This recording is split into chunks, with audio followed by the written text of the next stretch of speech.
Olá pessoal, hoje vamos falar potenciação de números racionais. Então vocês sabem que quando temos fatores iguais, é como nós tivermos uma base e elevada a um determinado expoente. Aí temos um exemplo, 3 meios que multiplica 3 meios, que multiplica 3 meios, que multiplica 3 meios. Isso significa uma base elevada à quarta potência. Tá? O 4 ele é o expoente, é a quantidade de fatores, certo? E o fator, no caso, é a base e a potência é o resultado.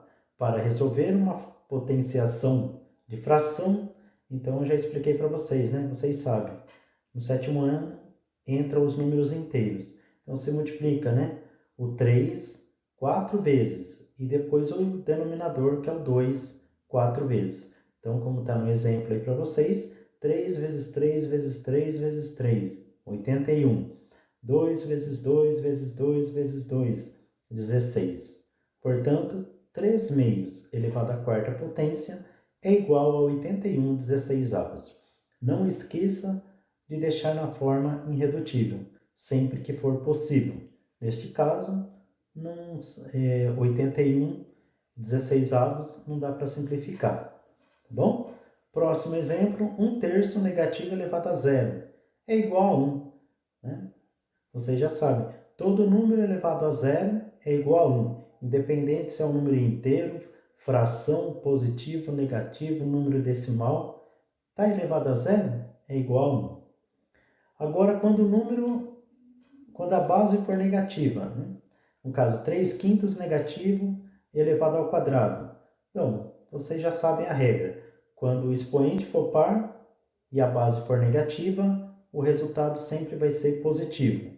Quando a base for negativa e o expoente for ímpar, o resultado sempre vai ser negativo. Tá bom? E aí temos um outro exemplo com números negativos elevado ao cubo, né? Foi o que eu acabei de comentar com vocês. Então, você tem que fazer a multiplicação entre eles, né? E depois colocar o sinal negativo, porque é o expoente ímpar. Quando o expoente é ímpar, o resultado tem o mesmo sinal da base, ou seja, vai ficar negativo. E todo número elevado à primeira potência é ele mesmo, né? Então, 3/5 negativo elevado à primeira potência é igual a 3/5 negativo, certo? Quando o expoente é 1, o resultado é a própria base. E aqui embaixo temos potência com expoente inteiro negativo. Pessoal, já expliquei isso para vocês, né? Então, agora entre frações. Então, 2 elevado à primeira potência negativa.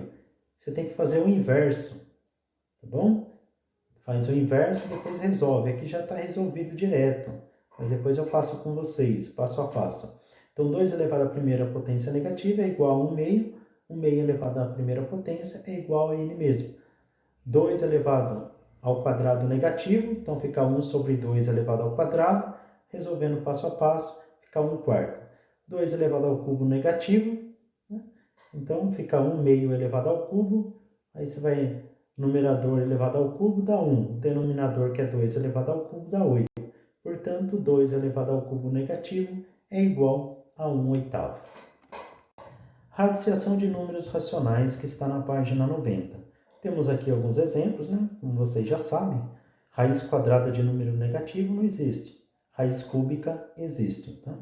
E quando for número decimal, e aí tem uma explicação, 6 inteiros e 25 centésimos. Qual que é a raiz quadrada de 6 inteiros e 25 centésimos? Primeiro, pessoal, você tem que transformar numa fração. Então, 6 inteiros e 25 centésimos fica 625 centésimos. 625 sobre 100. Então, você transforma numa fração e depois resolve passo a passo. Tá? Qual é a raiz quadrada de 625?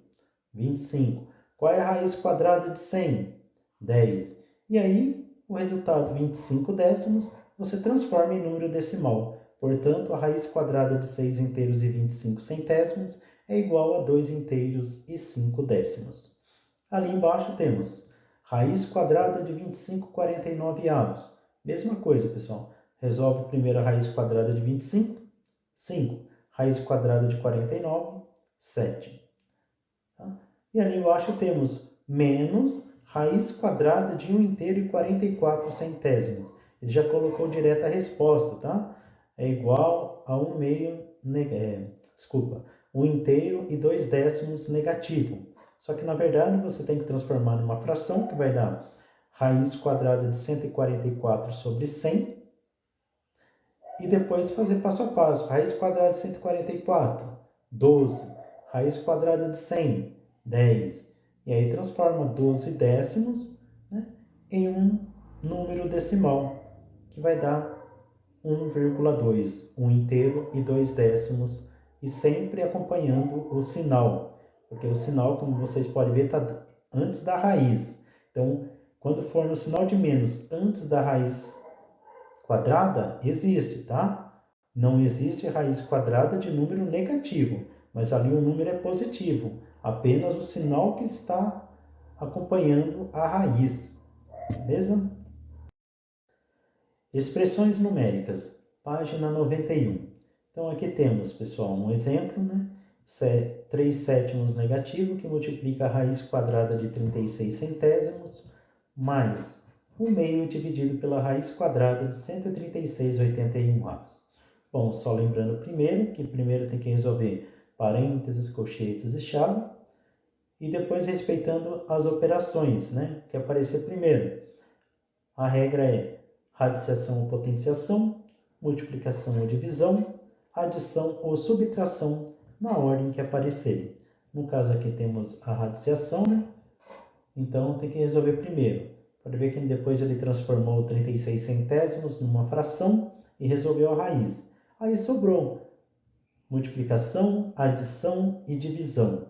Então, resolvendo a multiplicação e a divisão na ordem que aparecer, pode resolver os dois juntos. Lembrando que para resolver uma divisão tem que fazer o inverso da segunda e fazer uma multiplicação. Então, olha lá, 3 vezes 6, 18, 7 vezes 10, 70. 1 vezes 9, 9. 2 vezes 14, 28. Já colocou direto o resultado, tá? Pode fazer, não tem problema.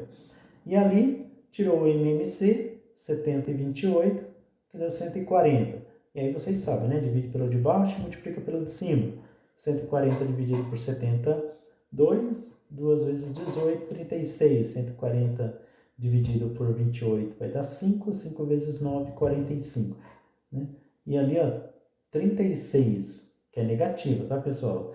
Acompanhe o sinal. 36, 140 avos mais 45, 140 avos. Então, mesmo denominador, conserva. Menos 36 mais 45 é igual a 9. Portanto, a resposta, né, dessa expressão é 9/140.